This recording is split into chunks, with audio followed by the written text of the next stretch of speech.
అందరికీ నమస్కారం. వినుకొండలో జరిగిన రషీద్ హత్య జలాని అనే ఒక యువకుడి చేతిలో జరిగింది. మాకున్నటువంటి ఇన్ఫర్మేషన్, అటు పోలీసు వారి ఇన్ఫర్మేషన్ ప్రకారం ఇవి పాత పగలు. వాళ్ళకి మధ్యలో జైలుకి పంపాడని ఒక అతను, అందుకని పగబట్టాడని ఇతను, అతన్ని నడురోడ్డు మీద నరికి చంపారు. ఇది నిజంగా చాలా తప్పు, అది ఎవరు చేసినా సరే. కానీ మీరు దీనికి రాజకీయ రంగు పొలవటానికి ట్రై చేయకండి. మీరు ఫస్ట్ పాయింట్, వైసీపీ నేత జగన్మోహన్ రెడ్డి గారికి మర్యాదపూర్వకంగా చెప్పేది ఏంటంటే, ఇంతకాలం మీరు శవ రాజకీయాలు చేసే ఎంత దూరం వచ్చారు. జనాలు మీరు చెప్పే మాటల్ని నమ్మటం ఎప్పుడో మానేశారు. ఖచ్చితంగా ఈ హత్యకి సంబంధించి మేము కూడా ఖండిస్తున్నాం.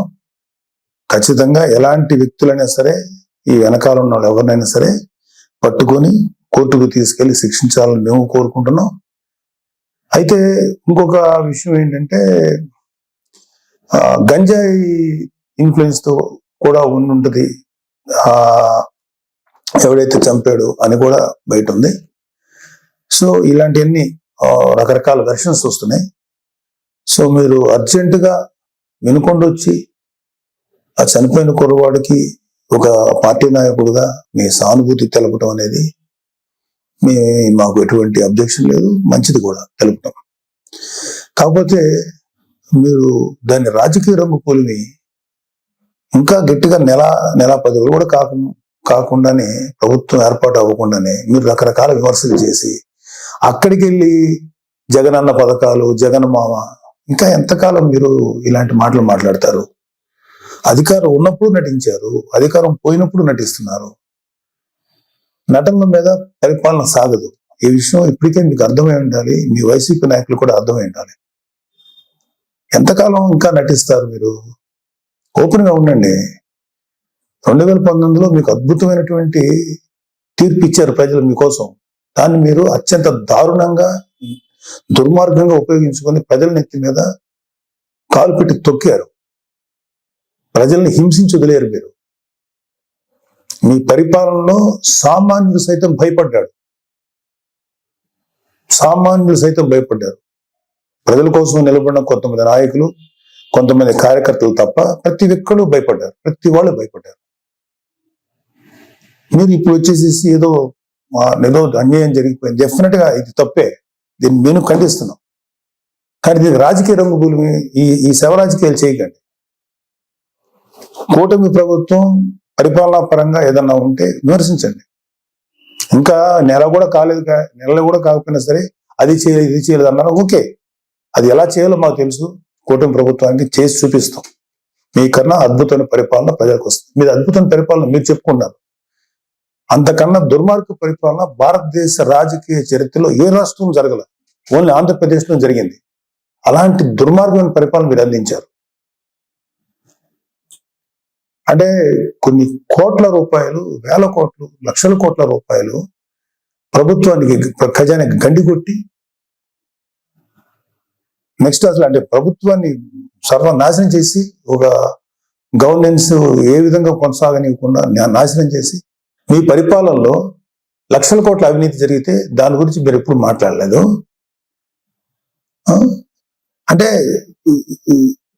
మీరు పెట్టిన బొక్క, అంటే మన రాష్ట్ర ఖజానాకి కనీసం 2-3 మినిమం 4-5 ఏళ్ళు పడుతుంది మినిమం ముందు ఆ బొక్క పుడ్చటానికి. అంత పెద్ద బొక్క పెట్టి వెళ్ళిపోయారు మీరు ఆంధ్రప్రదేశ్ రాష్ట్రానికి. అర్జెంటుగా అది చేయలేదు, ఇది చేయలేదు. నెల రోజులు కూడా కాలేదు స్వామి. 2019లో పరిపాలన మొదలుపెట్టినప్పుడు 6 నెలలు మాట్లాడలేదు ప్రతిపక్షంలో ఉన్నాం మేము. మీకు అర్జెంటుగా వచ్చేసి అది చేయలేదు, ఇది చేయలేదు. చేస్తారు, ప్రతిదీ చేస్తుంది కూటమి ప్రభుత్వం, ప్రతిదీ చేస్తుంది. చంద్రబాబు నాయుడు గారు కానీ, పవన్ కళ్యాణ్ గారు కానీ నిబద్ధత ఉన్న మనుషులు. ఎలా చేయాలో అలా చేస్తారు. ప్రజలకు ఎంత మంచి చేయాలో చేసి తీరుతారు. మీలాగా పర్ఫార్మెన్స్ లో దొంగ మాటలు చెప్పి తప్పించుకునే వ్యక్తులు కాదు, గుర్తుపెట్టుకోండి. సరే, ఈ సందర్భంగా మీకు కొన్ని సింపుల్ క్వశ్చన్స్ అడుగుతాను. దానికి మీరు ఆన్సర్ చెప్పగలిగితే వెరీ హ్యాపీ. మీరు ఇవాళ వినుకొండకు వచ్చి ఆ కుర్రోడు గురించి చెప్పారు, ఐఎమ్ ఓకే ఫర్ దట్. కానీ దానికి ముందు మీ అధికారం ఉన్నప్పుడు, మీరు సీఎంగా ఉన్నప్పుడు ఒక దళిత్ డ్రైవర్ని చంపేసిన మీ ఎమ్మెల్సీని అతని తప్పుని ఖండించకపోగా మీతో పాటు సగర్వంగా తిప్పుకున్నారే, అది తప్పని మీకు అనిపించలేదు? అప్పుడు అది దుర్మార్గంగానే, అది క్రూరంగానే అనిపించలేదా మీకు? డాక్టర్ సుధాకర్ అనే ఒక ఆయన్ని ఉద్యోగం ఊడబెరికి పిచ్చోడు చేసి రోడ్ల మీద చొక్కా కూడా లేకుండా పోలీసులతో తన్నించి, మీ యొక్క అనుంగు పోలీసులు తన్నించి ఆఖరికి అతను చచ్చిపోయేలా చేశారే, అప్పుడు మీకు ఎటువంటి కామెంట్ చేయాలనిపించలేదా? వాళ్ళ అక్కని కొంతమంది వైసీపీ కార్యకర్తలు, గూండాలు సెక్సువల్ గా హెరాస్ చేస్తుంటే అడ్డుకున్న అమర్నాథ్ అనే బీసీ కుర్రోడిని, మైనారిటీ తీరిన కుర్రోడిని పెట్రోల్ పోసి కాల్చి చంపేశారు కదా, అప్పుడు కూడా మీకు ఏమి రియాక్ట్ అవ్వలేదా మీరు? అప్పుడు కూడా కనీసం ఒక మాట మాట్లాడలేకపోయారా మీరు? 32,000 మంది ఆడపిల్లలు అదృశ్యం అయిపోయారని చెప్పి పవన్ కళ్యాణ్ గారు చెప్పి కనీసం ఒక పోలీస్ రివ్యూ పెట్టండి అంటే కనీసం పోలీస్ రివ్యూ కూడా పెట్టకుండా 32,000 మంది ఆడపిల్లలు అదృశ్యం అయిపోతే అప్పుడు మీకు మాట్లాడటానికి నోరు రాలేదా? ఇప్పుడు మీ కార్యకర్తలకు లేకపోతే మీ వాళ్ళకి అన్యాయం జరిగిపోతుందని ఇంత మాట్లాడుతున్నారే, మీరు అప్పుడు కూడా మాట్లాడుంటే ఇప్పుడు మీరు మాట్లాడిన మాటకు విలువ ఉండేది. మళ్ళీ చెప్తున్నాను, అక్కడ వినుకొండలో జరిగింది నాకున్న సోర్సెస్ ప్రకారం అది పర్సనల్ గ్రెడ్జి, ఇద్దరు వ్యక్తుల మధ్యలో జరిగిన గడ్జి తప్ప రెండు పార్టీలకు సంబంధించినవి కాదు. అది మీరు ఖచ్చితంగా మీకు త్వరలోనే పోలీసు నిజాలు నీకు తేలుస్తారు, మీకు ఆన్సర్ చెప్తారు. అలాగే మీ వైసీపీ నాయకులు సామాన్య ప్రజలు అంటే నెలకు ఒక 10,000 20,000 సంపాదించే వాళ్ళు ఏదో వాళ్ళ పూర్వీకుల ఆస్తులు 100 గజాలు 200 గజాలు 300 గజాలు 400 గజాలు ఉంటే వాటిని అడ్డగోలుగా కబ్జా చేసి భయపెట్టి స్వాధీనం చేసుకున్నారే, అది మీ దృష్టికి రాలేదా? ఇన్ని కేసులు చూసాం మేము ప్రజల్లో దొరుకుతుంటే. ఏ రోజు మీ నోట్ల నుంచి ఒక్క మాట కూడా రాలేదా? అది రైట్ అంటారా? ఏపీ ల్యాండ్ టైటిలింగ్ యాక్ట్ అని పెట్టి ప్రజల ఆస్తులను కాజేయటానికి మీరు ఎంత కుట్ర పన్నారు, దాన్ని మేము సమర్థవంతంగా ఎదుర్కొని ప్రజలకు తెలియబట్టాక ప్రజలు వాళ్ళు సేవ అయ్యారు మీ దుర్మార్గమైన పరిపాలన నుంచి. అది మీకేమి తెలీదా? నిజంగా ప్రజలు ఇవాళ రెండోసారి మిమ్మల్ని రాకుండా ప్రజలు తమను తాము కాపాడుకున్నారు కూటమిని ఎన్నుకోవడం ద్వారా. అరే నా కళ్ళ ముందు నేను చూశాను, జంగారెడ్డిగూడెంలో కొన్ని ఒక 20-25 మంది సామాన్యమైనటువంటి పనులు చేసుకునేవాళ్ళు కల్తీ సారా తాగి చచ్చిపోతే మీరు శాసనసభ సాక్షిగా ముఖ్యమంత్రి అయ్యండి ఇది సహజ మరణాలు న్యాచురల్ గా చచ్చిపోయారంటారా? కల్తీ సారా తాగి చచ్చిపోతే కనీసం విచారించి ఆ కుటుంబాలకు ఏదైనా ఎక్స్గ్రేషియం ఏదైనా ఇచ్చి కదా మీరు మాట్లాడాలి. ఇది సహజ మరణాలు, ఒక కాన్స్టిట్యూషన్ ఎంతమంది చచ్చిపోతారంటారా? అది మీకేమి అసలు మీకు ఇచ్చేమనుకుంటున్నట్టు కూడా అనిపించలేదు. అప్పుడు కౌలు రైతులు కొన్ని వేల మంది ఆత్మహత్యలు చేసి చచ్చిపోయారు. వాళ్ళకి కనీసం సింపతి చూపించకపోగా ఏమాత్రం కొద్దిపాటి సాయం కూడా చేయలేదు మీ ప్రభుత్వం, వైసీపీ ప్రభుత్వం. వాళ్ళ కుటుంబాలు రోడ్డు పడిపోతుంటే వాళ్ళ కనీసం సానుభూతి కూడా లేదు మీ దగ్గర నుంచి. అదేం తప్పు కదా మీకు?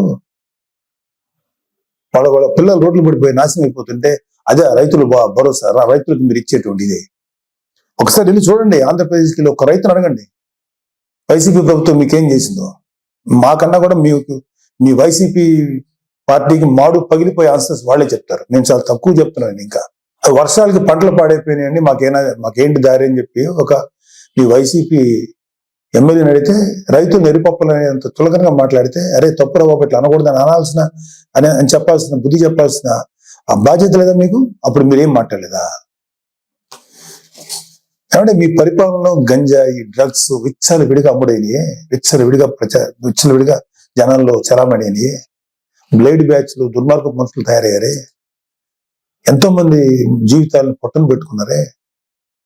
ఆ గంజాయిని ఆపాలను లేకపోతే ఆ డ్రగ్స్ ని కంట్రోల్ చేయాలనేటువంటి ఆలోచన మీకు రాలేదా? ఎందుకు వస్తుంది?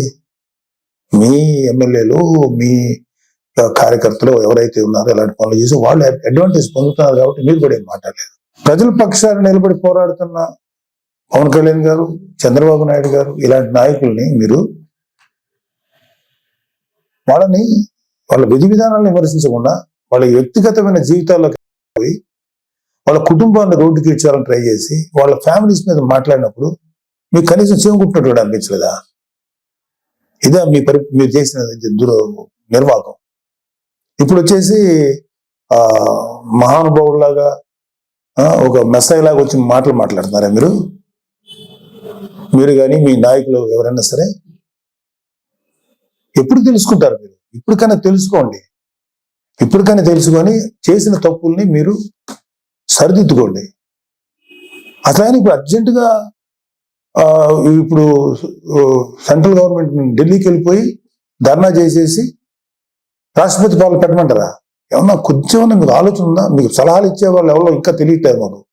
సజ్జలు లాంటి వాళ్ళు ఎప్పుడు వెళ్ళిపోయారో ఉన్నారో తెలియదు, లేదా అలాంటి సలహాలు వింటున్నారేమో. అర్జెంట్గా రాష్ట్రపతి పాలన పెట్టాలా? నిజంగా రాష్ట్రపతి పాలన పెట్టాల్సి వచ్చిన పరిస్థితిలో ఉంటే మీ పరిపాలనలో ప్రజావేదిక కూల్చినప్పుడే పెట్టాలి రాష్ట్రపతి పాలన. అది మీ దుర్మార్గమైన పరిపాలనని పెట్టాలి. అప్పుడు పెట్టలేదే.